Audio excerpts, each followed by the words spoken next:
Lakers beat the Nets in their second preseason game, and boy, was it entertaining. All 5 starters were in double digits, scoring 68 of the teams, 129 points. 8 Lakers in total scored double figures.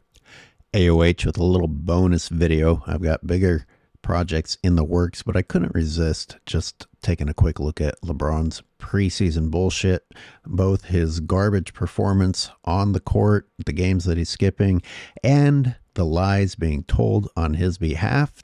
We're going to do 2 things. We're going to look at his gameplay, and then we're going to take a look at what people are saying. Staying in the NBA, LeBron James started off his 21st preseason in the NBA with a win. They beat the Brooklyn Nets 129-120. In typical ESPN/Clutch Sports fashion, they blurred reality by saying LeBron started the 2023 season with a win. Yeah, right. As long as you only account the games that he plays in and ignore the fact that, as usual, he sits out the tough ones. Speaking of lines being blurred with these corporate powerhouses, why is Rich Paul getting so much FaceTime? Why are agents getting so much FaceTime? It's just like never-ending promotion for your guy, LeBron. You talk about, oh, LeBron went through all this scrutiny. How about he gets never fucking ending public promotions? What is this crap? We had to suffer through you posting about how hard you're working in the off season just to show that you're fucking tired shortly into the second period? God damn, is this the problem about going to the gym at 3 a.m.? You're ready for bed at 5? Come on, go get the early bird special, old man. Ben Simmons, of all people, sees a one-on-one opportunity and decides to headhunt LeBron James. Giving him enough room there, LeBron? You got enough space there to stop the drive? Takes him from the top of the left all the way across to the right and successfully finishes. Jeez Louise, come on. And welcome to another edition of La Dementia. Getting lost on defense. Who in the fuck was he guarding? Let's rewind that. All right, keep your eye on old I don't know where I am, James, who loses his man so badly that Taurean Prince has to come over and try and pick him up as he drives the lane. Hey, congratulations, Taurean. You just picked up a foul because LeBron doesn't know where he was. And yes, once again, that was Ben Simmons, LeBron's man. Ben, who finished with 10 points, the same as LeBron James. I want to switch things up. We'll come back to the gameplay in a second. I want to look at the statistics and the lies being told on LeBron's behalf. The first thing I'm compelled to point out is the stat line that they put underneath each of the players. They list how many minutes LeBron played. They don't do that for anyone else. They replaced an actual playing stat with the minutes played. Why? All right, I know, because he's so fucking old that the most important thing to talk about here is that he's old. I have a different take on that, because you don't want to show any of his other stats. You certainly don't want to show that he, not surprisingly, had a team-high 3 turnovers. How'd you manage to do that in only 17 minutes? You certainly don't want to point out that he only had 3 rebounds, all defensive, which, if you don't know, are the easiest rebounds to get. You certainly don't want to show that he was only 1 of 4 from the 3-point line. Not only is that terrible shooting, it's uncalled for shooting. You have a team full of great 3-point shooters, again, and here you are reducing your team's shooting percentage overall from 3, which this show actually talked about. And they're like, oh, it's nice to see them shooting a little better from 3. They weren't that good the last year. There's one reason and one reason alone that they weren't good. One guy is like, it's like the guy in the classroom that scores a 0 on the test and brings the entire room's cumulative score down. Can you mention the reason? Can you mention who is causing the problem? I mean, someone that people claim is the GOAT was actually the worst 3-point shooter in the league, followed later by improving to being the 3rd worst 3-point shooter in the league, and it didn't stop him from shooting. And it didn't cause any analysts to call out, hey, you suck. So maybe you have a different take on why they showed his minutes, but a more important question is, would you even noticed this detail if I hadn't pointed it out? To me, it seems like a sneaky way to keep a stat line up there without admitting that the guy shouldn't be listed up there at all. No, really, call this an angry old hoops moment. Indulge me. Please tell me, would you have even noticed that? Honestly, I want you to write in the comments if you would have, if I hadn't pointed it out. And give me your alternate hypothesis on why that's up there, other than how I've explained it. Watch how lazy this play is. I don't know if they're supposed to switch or not, but LeBron showed zero interest in trying to stick with his man. So once again, a teammate has to pick up a foul. Le turnover with one of his many turnovers of the night. A turnover that turns into 3 points for the other team, and you'll notice that the shooter has no fear of shooting in LeBron's face. Oh my, look at the most important player on the Lakers. His invaluable contribution to the offense, Mr. Puff on Hands. Hey, hit me. Hey, hit me. I'm a terrible three-point shooter, but look how hard I'm working out here. I deserve it. Hit me for the open shot. Oh, okay, you got it. Well, I'm a pass-first guy anyway. Once again, LeBron gets completely lost. He over-adjusts and goes to defend the guy who is not driving the lane. Good job, LeBron. You're not a defensive liability at all. Hey, D'Lo, how about this time? Give me the rock. Give me the rock. Oh, you're gonna give it to AD? Okay. I was just facilitating anyway, spreading the floor, drawing the defense with my incredible three-point threat. What did I say in yesterday's video about anyone can get assists with Anthony Davis on their team? And speaking of assists, they say LeBron's a great passer. Look at AD. That's better than anything I see LeBron do. They don't need him. Wow, the Lakers took 55 three-pointers. I guess they are letting us know what they're going to try and do this season. That floor is going to be spread so wide. I mean, they've got the big men to be a threat on the inside, and they've got the shooters for the outside. LeBron James is going to have an even wider lane to drive through and even more wide open perimeter shots to take. But if you look at this screen, he's the second to last person who should be taking them. I don't know what Christie's problem is. I don't even know why he took that many. I guess they're trying to get him going or hoping that they can get him going. But as usual, LeBron is at the bottom.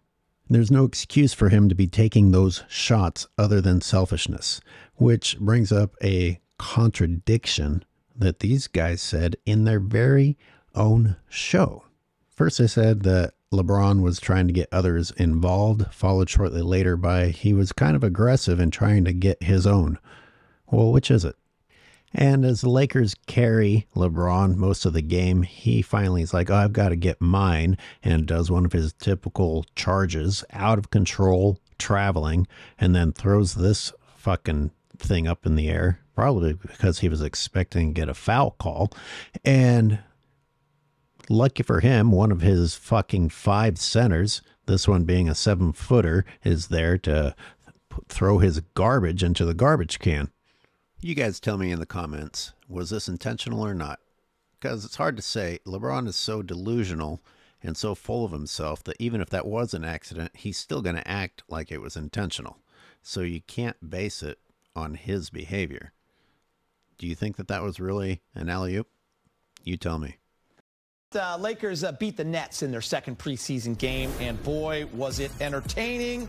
All 5 starters were in double digits, scoring 68 of the teams, 129 points. 8 Lakers in total scored double figures. Okay, I have to stop it right there because what they failed to mention is that everyone scored more than LeBron on higher shooting percentages. And only 2 of them played more minutes than LeBron, and that was Taurean Prince, who only played 2 minutes more than LeBron, and Reeves only played 3 minutes more than LeBron. I'm not going to spend a lot of time on graphics for this video. This is just a rant. So let me read it to you. So Taurean Prince with 19.5 minutes shot 71% to get 13 points. Anthony Davis, 14 minutes, 66.7% from the field to get 13. Austin Reeves with about 20 minutes to get 18 points on 71% shooting. D'Angelo Russell, about 17 minutes, just a little bit under LeBron's minutes, to get 14 points on 62.5% shooting. LeBron is the worst in every statistical category, and there's no room to make excuses. LeBron even has the lowest plus minus of all the starters. Rui Hachimura, whom I said from the moment he arrived at the Lakers, I was like, people are sleeping on this guy's importance. I wish the Warriors had him, and yet he barely even gets a side mention on the stacked Lakers roster. He shot 57% and added another 19 points. And he doesn't even get mentioned here. Another 19 points on 57% shooting. Also played 19 and a half minutes. Christian Wood, another guy that I would happily take. By the way, there's no way Christian Wood is only 6'9". No way that he's only 6'9". So he played 21 minutes and added another 10 points. 40% shooting, also above LeBron James's shooting percentage. Maxwell Lewis, 10 points, 80% shooting, fewer minutes than LeBron. Castleton, another gigantic guy that the Lakers have, added 5 points on 50% shooting, only got about 8 minutes. They've got an extra 7-footer laying around in Jackson Hayes, who shot 100%, adding another 8 points. I can't believe how stacked this team is. I mean, Gabe Vincent, who was a key component for the Heat, is now getting shit on in terms of where he stands in this newly stacked roster. Good God, they didn't even play Cam Reddish or Jared Vanderbilt. Could the Warriors have either of those guys if you're not going to use them? Please? Figures LeBron, by the way, will not play in Wednesday's preseason game against the Kings. You know I have to mention that LeBron is continuing last year's pattern of skipping the hard games and showing up for the easy games. He comes to play for the Nets, but sits out against the Warriors and is going to sit out against the Kings. Gee, I hope you're rested enough. Obviously, we need to clean up. Gave up 32 free throws last night. There was a bit too much fouling. We were really good at that last year defensively, not putting people on the free throw line. So, no, Darvin, you weren't good at it. The refs were good at it. The disparity in free throws between the Lakers and their opponents broke records last year. Most notably, all of LeBron's offensive fouls and all the dirty plays that he makes that nobody even talks about, much less calls a foul. Let's not forget that after LeBron criticized the NBA, the refs, the league, they, rather than punishing him for it, actually increased the disparity between the Lakers and other teams and rewarded them with an even wider gap of trips to the free throw line. Yeah, true story. Let's start with the stars. Let's talk LeBron James. Played 17 minutes in his preseason debut, 21st season. Didn't have to exude too much. Yeah, I like what he did, particularly looking for other teammates. You know, seven guys, came. Okay, so let's stop it right there. He says that LeBron is looking for other teammates while they show him shooting an unnecessary perimeter shot.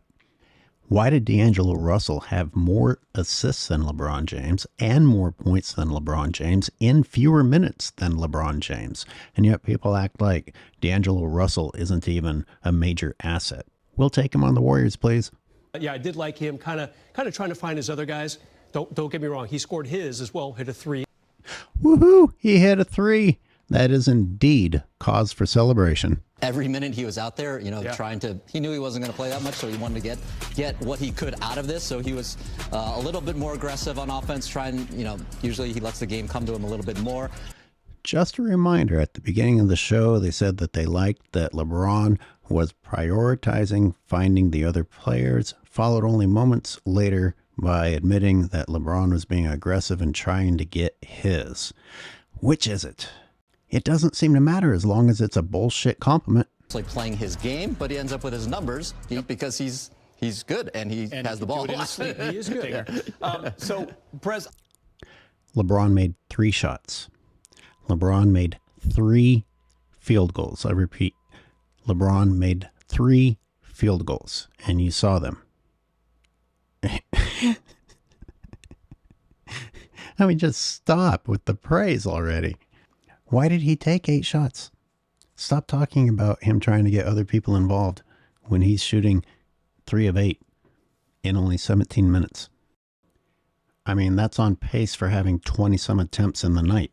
considering the three-point shot wasn't an area the Lakers excelled at last season, Coach Ham knows how this makes the Lakers a bit more dangerous. Could this be a top 10 three-point shooting team, or do you need to slow my roll a little bit? That's a lot to ask from a team that's been buried in the 20s for years. Why have they been buried in the 20s for years? Why? Is it maybe because they had the worst three-point shooter in the league on their team continuing to shoot three-pointers? Take the ball out of LeBron's hands, and all of a sudden, your three-point shooting woes go away.